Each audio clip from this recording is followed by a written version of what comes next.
जय हिंद, जय झारखंड। आज हम लोग मंत्रिमंडल तथा मंत्री परिषद में अंतर के बारे में समझेंगे।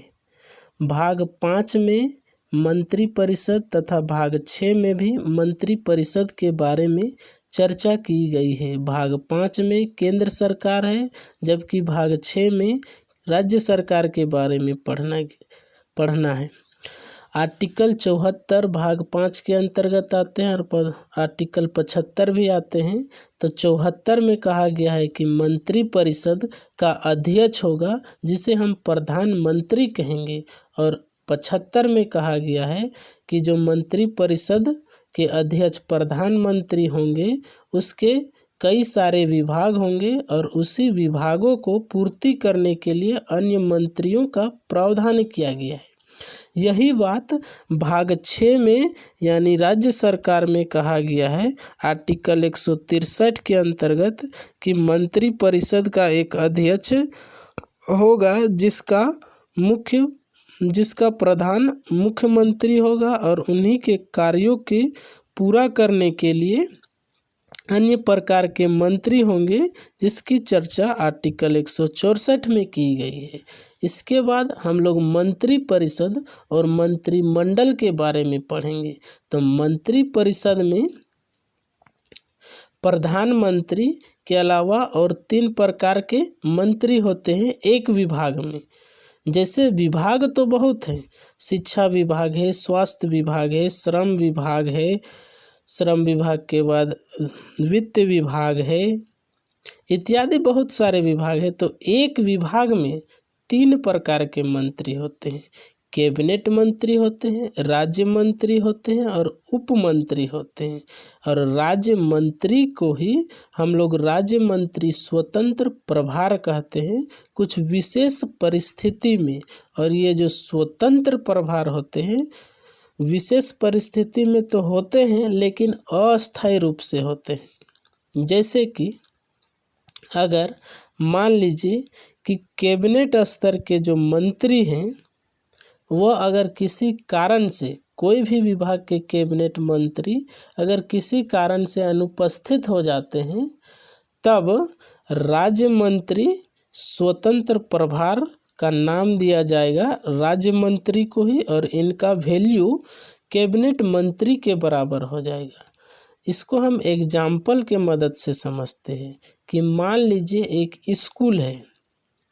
स्कूल में अगर एक हेडमास्टर होते हैं तथा विभिन्न प्रकार के सब्जेक्ट के टीचर होते हैं। तो अगर बड़ा स्कूल है तो एक सब्जेक्ट के 3-4 टीचर होते हैं। तो 3-4 टीचरों में से एक एचओडी होता है, यानी हेड ऑफ डिपार्टमेंट होता है। अगर उसकी अनुपस्थिति हो जाती है तो टेम्पररी के लिए किसी अन्य टीचर को उसी विभाग का एचओडी के बराबर दर्जा दे दिया जाता है और उससे कुछ काम कराया जाता है, अगर कुछ काम होता है तो उसी प्रकार राज्य मंत्री स्वतंत्र प्रभार का नाम देके कैबिनेट स्तर के मंत्री का दर्जा दे दिया जाता है। यह तब दिया जाता है जब कैबिनेट स्तर के मंत्री अनुपस्थित होते हैं।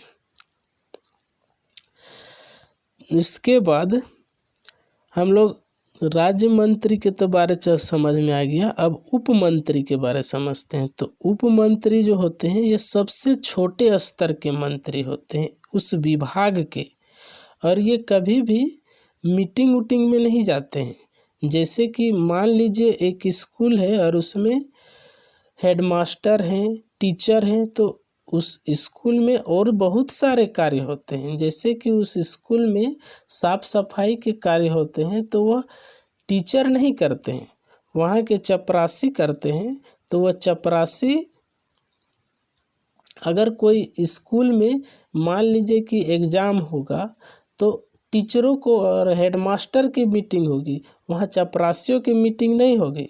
तो उसी प्रकार मंत्री परिषद में जब भी मीटिंग होता है विभिन्न प्रकार के मंत्रियों, कैबिनेट स्तर के मंत्रियों को, तो कैबिनेट स्तर के मंत्री जाते हैं, ना कि उप मंत्री जाते हैं।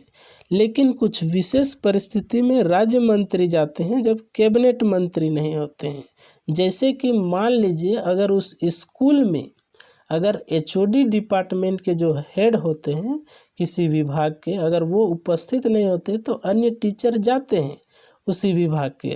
तो उसी प्रकार जब कैबिनेट मंत्री नहीं होते हैं तो राज्य मंत्री उस मंत्री के मतलब मंत्री मंडल में, मतलब प्रधानमंत्री कोई मीटिंग ऑर्गेनाइज करते हैं तो राज्य मंत्री जाते हैं और उनका नाम स्वतंत्र प्रभार रख दिया जाता है। तो इस प्रकार मंत्री परिषद होता है और वही है मंत्रिमंडल, सेम है। तो मंत्री परिषद और मंत्रिमंडल में विशेष अंतर नहीं है। मंत्रिमंडल में ये है कि प्रधानमंत्री और कैबिनेट मंत्री आते हैं। इसमें राज्य मंत्री कुछ विशेष परिस्थिति में आते हैं जब कैबिनेट मंत्री नहीं होते हैं। तो बेसिकली मंत्री परिषद के बीच का ही हिस्सा मंत्रिमंडल है, मतलब प्रधानमंत्री और कैबिनेट मंत्री को मिला के मंत्रिमंडल कहा गया है। जबकि मंत्री परिषद में प्रधानमंत्री, मंत्री, कैबिनेट मंत्री, राज्य मंत्री और उप मंत्री मिला के मंत्री परिषद कहा गया है। और मंत्रिमंडल में प्रधानमंत्री और कैबिनेट मंत्री तथा राज्य मंत्री कुछ विशेष परिस्थिति में यानी स्वतंत्र प्रभार का नाम देकर इन्हें मंत्रिमंडल में शामिल किया गया है। और इसके बाद अब हम लोग आगे चलते हैं कि ये जो मंत्रिमंडल शब्द है ये संविधान के शुरुआत में नहीं थे।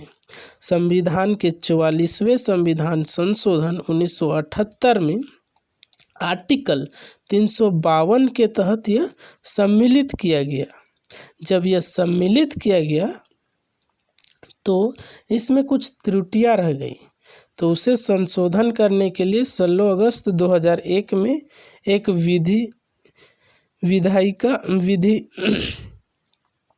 एक नियम पास किया गया। नियम ये था कि कोई भी जैसे सदस्य बनता है मंत्री परिषद का तो उसे 6 माह के अंदर विधायिका प्राप्त करना होता है। तो उसमें यह स्पष्ट नहीं किया गया था पहले कि अगर वह व्यक्ति 6 माह के बाद फिर से अगर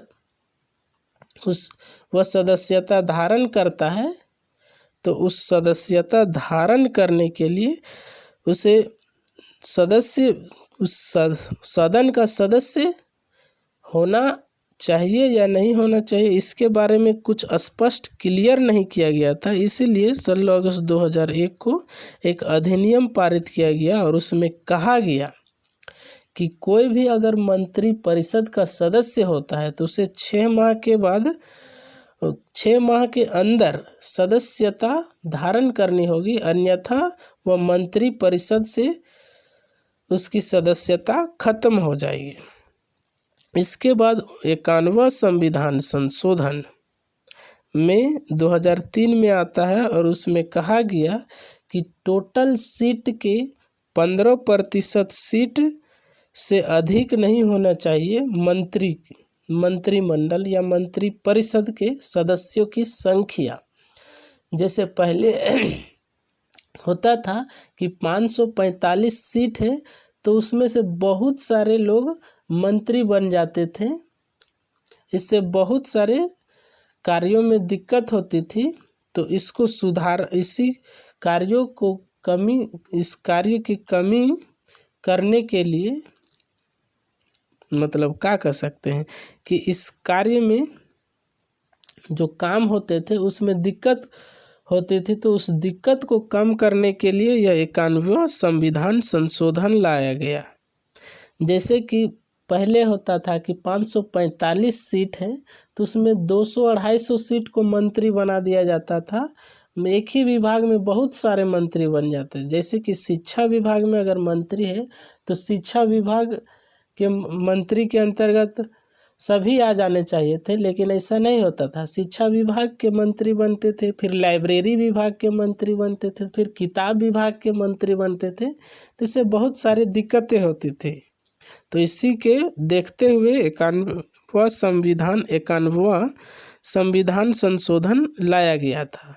तो आशा करते हैं कि आप लोग को यह टॉपिक बढ़िया से समझ में आया होगा। आज के लिए इतना ही। जोहार, धन्यवाद।